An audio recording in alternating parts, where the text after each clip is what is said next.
গোপালগঞ্জ জেলা শহরের কাঁচা বাজার, যা মূলত গোপালগঞ্জ চৌরঙ্গীতে অবস্থিত।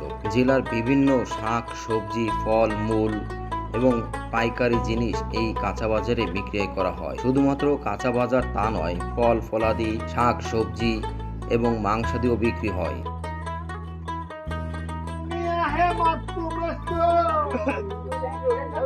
জেলা শহরের আশেপাশে থেকে মানুষজন প্রত্যেক দিন এই চৌরঙ্গী কাঁচা বাজারে ক্রয় বিক্রয়ের জন্য আসে।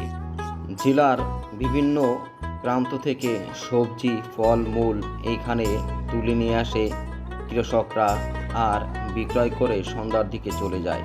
তবে সন্ধ্যার পরেও কিছু মুদির দোকান সহকারে প্রয়োজনীয় দোকানগুলো খোলা থাকে। তবে চৌরঙ্গী এমন একটি জায়গা যেটা জেলা শহরের বিভিন্ন গ্রাম অঞ্চল যে সবজি এবং কাঁচামাল আসে তা সঠিক এবং পিওর এবং খুব গুণগত মানের হয়ে থাকে।